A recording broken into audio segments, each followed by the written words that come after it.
Have you tried high volume programs? Well, here are two templates that will work for you.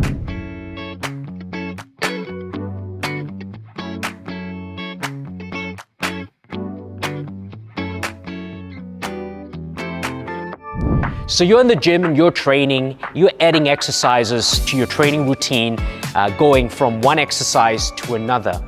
You might term that a high volume program. But what I'm talking about here is a little bit more specific. We're talking here about programs that could accumulate more than 100 reps. The first template of a high volume program that we're going to talk about is called the GVT, or German Volume Training in short. Now, this is a term that you guys may have actually heard of or read up on. And the German volume training has taken its roots in the 1970s, taken a lot of inspiration from that time where it was popularized by a German weightlifting coach called Rolf. And during that period of time, he was known to help his Olympic athletes actually move up a weight class within 12 weeks. So the program is very effective. It is based on high reps and high sets, accumulating in a large overall tonnage by the end of the training session. Now, more recently, Charles Poliquin has taken this concept and actually popularized it, calling it the GVT, something that we know now as German Volume Training. He standardized it by 10 reps, doing 10 sets.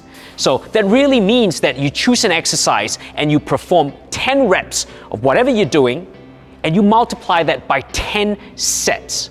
And that's only the first part of the exercise, only to be followed through by accessories. So really, this is how the GVT, the high volume program, works. So I'm going to talk about using the leg day or a lower body day as an example of this GVT program. I'm going to choose two exercises, one of which is an agonist, one of which is an antagonist movement. So for example, quads and hamstrings. One exercise that is focused on quads is the high bar back squat, and on hamstrings, I could do a lying hamstring curl. Very, very common exercises that you would do within the gym itself for your lower half. Now, what I'm going to do is I'm going to pair this up. So starting with squats, I'm going to do 10 reps for squats. Once I'm finished, I'm going to take a break, and then I move on to 10 reps of lying hamstring curls. After I complete that, I go back to squats again, perform 10 reps, and then move back to hamstring curls again, doing 10 reps. And I keep doing this for a total of 10 sets. So you can see how this actually builds up a lot of volume. This is the first set, set A, that we're going to be performing. What we also need to note is that while performing the exercise, we're not going to speed things up because we're tired. We want to maintain a certain form, a certain tempo, and of course, maintaining that there is sufficient tension that is being generated within the set itself. Ideally, you want to keep a set roughly to about 45 to 60 seconds and taking an equal amount of rest. So if your set or your working set is about 45 to 60 seconds, your rest would roughly be at about 45 to 60 seconds as well. So a 1-to-1 equivalent and then back again. Now the goal is to be performing a total of 10 sets. However, if this is the first time that you're doing the German Volume Training program, you will not be able to complete 10 sets if you've chosen the appropriate weight. Typically, you might go up to set 7 or set 8, completing those 10 reps, and then fail at set 9 to set 10. How do you move on? Now, the next time you perform the program again, you could potentially stick to the same weight and try to make sure that you hit the total of 10 sets by 10 reps. Once you finish set A, we then move on to set B. Set B are again 2 exercises of agonist, antagonist movements, also in the lower half, so a quad movement and a hamstring movement. And we perform this for a total of 3 sets for 12 to 15 reps. So that means the load is lighter, and we use this as accessory movements. So as an example for set B, you could perform the seated leg extension, as well as pairing that with a supine hamstring curl using the roller. So as you can see, again, is an agonist-antagonist movement of the lower half quads, and hamstrings. Now remember, for the GVT program, it's important to choose bang for buck movements, especially for your set A. And this ensures that you're going to be recruiting the maximal amount of muscle through one movement at any one point in time. The goal of the GVT program is to complete 10 reps by 10 sets. Now if you're able to do that, it's time to increase the load and repeat the process again. Now remember, the next time you increase the load, you may not be able to hit those 10 reps by 10 sets, but that's okay. Keeping the load the same the following session, your goal then is to try to inch your way up to complete the total of 10 reps by 10 sets. Here's a typical split that you can use.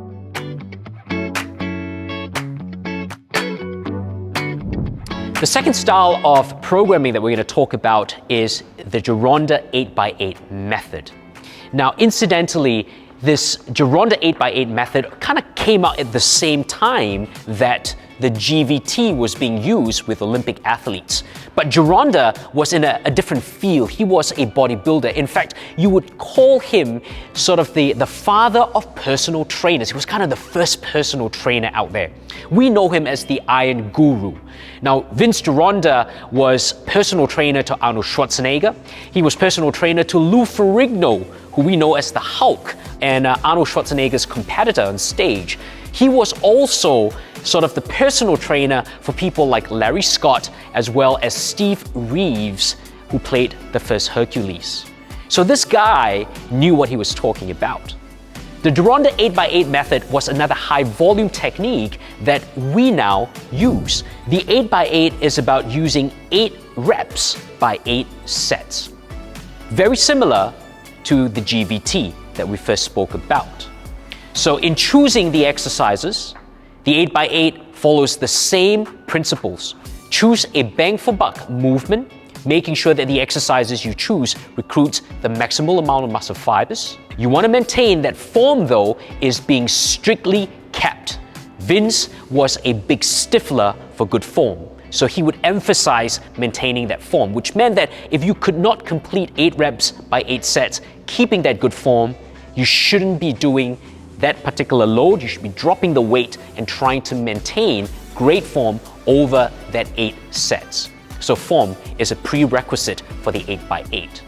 Now the next thing we need to note for the 8x8 is that it had a descending rest time scheme. And this is how it differs.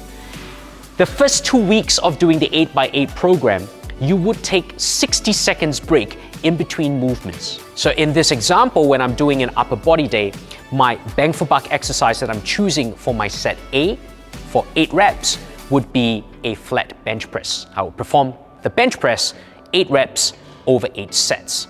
Once I'm finished, I will then move on to my second exercise, A2, which is an agonist movement, and that would be a bent over barbell row for myself. Again, a big bang for buck movement.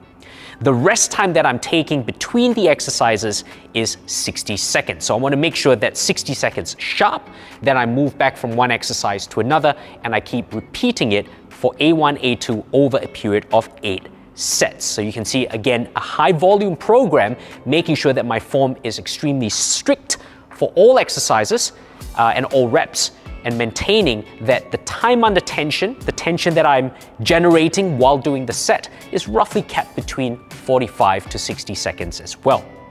Once I'm done with my A set, I then move on to my B set, B1 and B2, choosing again 2 agonist-antagonist movements, back and chest, and in this example, I'll be doing an inclined 65-degree dumbbell press, coupled with a seated row, again push and pull, for my B set. And for this, I'll be doing 12 to 15 reps for a total of 4 sets. One really special thing about the Gironda 8x8 is that this is a time-restricted style of training. And what this really means is that the rest time that is being given for this particular program keeps decreasing over the weeks. So the load actually doesn't change here, but the rest time decreases, which really means that this forces your body to recover better. So it increases your capacity for recovery as you move on. So imagine pressing the same weight, but taking a lot less rest time to move from one exercise to another. That becomes a lot more difficult. So the first 2 weeks of the program, we take 60 seconds as a break between exercises. The next 2 weeks following that, it drops to 45 seconds. The next 2 weeks following that, drops to 30 seconds, and goes on until it reaches 15 seconds. And once you can actually perform 8 reps of 8 sets, taking only 15 seconds in between exercises itself, this is when you increase the load. But until then, you drop the rest times. So if you're wondering what split you can use for the Gironda 8x8, here's a typical split that you can use. Again, very similar to the GVT. Now that I've explained what the GVT and the Gironda 8x8 templates are, here are some considerations that you might have to make as you implement these particular programs. The first consideration is that the high volume templates that I've given to you form a really good plateau buster. So if you've hit a plateau in the gym with regards to your training, then using these templates could actually help you add the next growth phase. So these particular templates are great for hypertrophy and putting on muscle mass.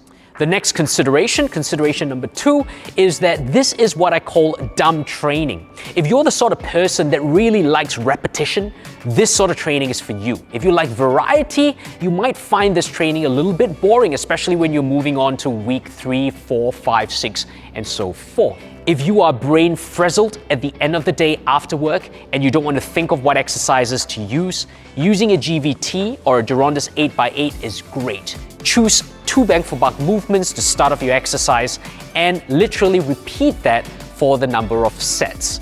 Once you're done with that, choose another 2 movements, agonist-antagonist movements, and repeat that until you finish your either 3 sets or 4 sets and you're done for the day.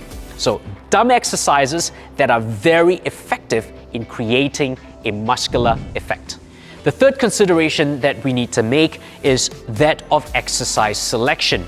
The exercises that you're going to be choosing for such a high volume program, especially for set A, are bang for buck movements, very general overall movements to recruit maximal muscle fibers. If you are aiming for specific muscle growth, such as targeting the anterior fibers of your delts or the lateral fibers of your delts, then choosing such specific exercises will probably not work as well for such high volume programs. Point number 4, and the last point that we need to consider, is the amount of stress this program actually puts on your muscular system. Because of the high sets and the high reps, this also means you need to be resting adequately.